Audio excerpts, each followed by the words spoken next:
Tom, you guys spent most of the season as a low turnover team, 17 tonight for 20 Indy points. A lot of them felt unforced. Just from your vantage point, what were you seeing there with the turnovers? Yeah, I think it was probably a compilation of things. You know, the first quarter was problematic.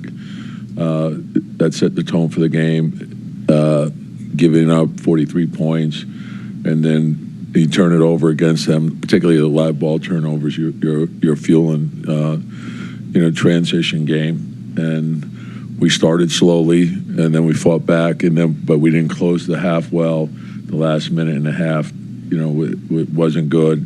Then we started the third slowly, and then we fought to come back, but we kept digging out of holes.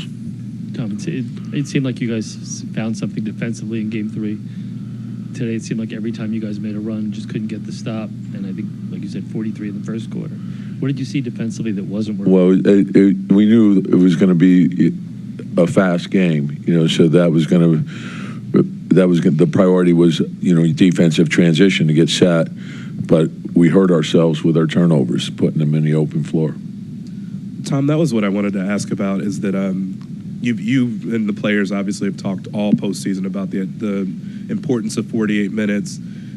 I'm curious, how challenging is it to make the right play, to make the right read, to make sure that you're covering the right rotation that many times over a 48-minute game against a team that plays this fast? Is it more of a challenge? Well, I think the thing is every game is going to be hard fought. So even in tonight's game, we still had a chance at the end. So with the idea being we say 48 minutes and you're striving for that, knowing that it's impossible to get to that. You're not going to get perfection, but strive for it.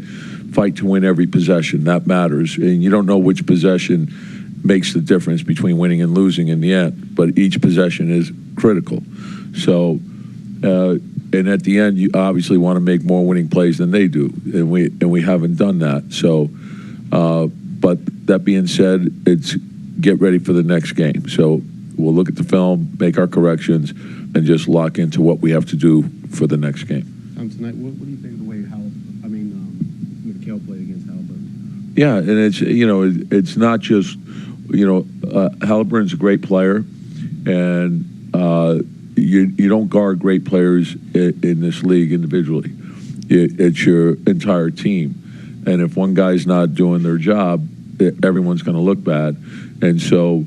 And there's a combination of things, whether we're talking defensive transition, isolation game, pick and roll game, whatever it might be, it's everyone being tied together and moving in unison and reading the ball correctly and making the right reads. And so he got off to a good start, and it's hard when guys get confidence, particularly great players get confidence early, it's hard to slow them down.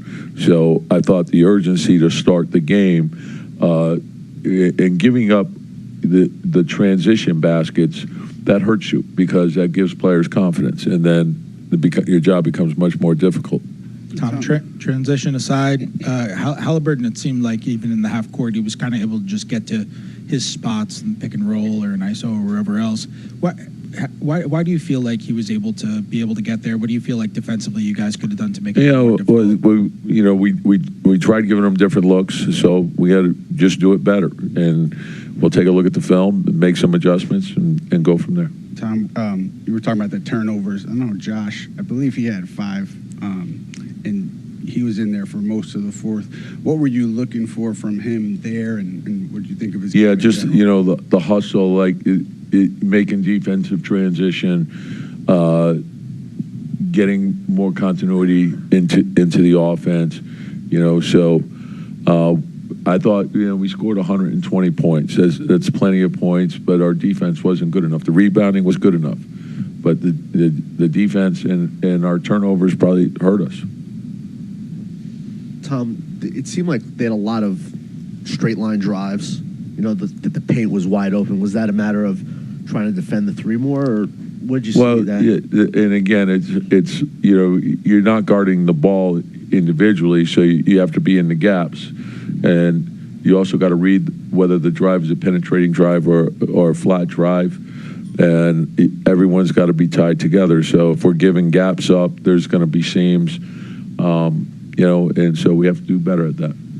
Tom, what's your message to the team after an emotional loss like that? What do you tell the guys? And again, it's not going to change. You go into the playoffs with the understanding of what each game is, and so after each game, you have to analyze why you either have won or lost, then make your corrections and get ready for the next game. And so the important thing is to reset and you're not playing the series, you're playing the game. So what do we have to do to win that game? That's all each game is different, and have that understanding. There's a lot of emotional highs and lows in the playoffs. You got to reset and get ready for the next game.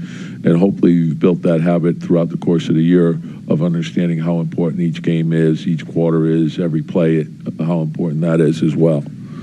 Tom, I know he stayed in the game, but Towns looked like he was really favoring that knee at the end. Is that a concern for Game 5? Yeah, well, he was able to go back in, so that's a good sign, and then we'll see where he is after he gets evaluated.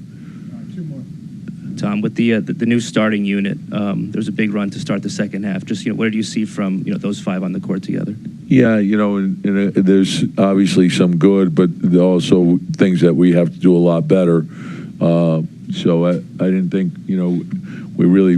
I don't think we had a good grouping. We started slowly, but I thought there was a stretch in the first half where we settled down and we played well, but then we didn't close the second quarter. So that now we come in with a deficit, and then we start the third. Without great energy, and you can't do that. And then once it gets to double figures, now they got more confidence.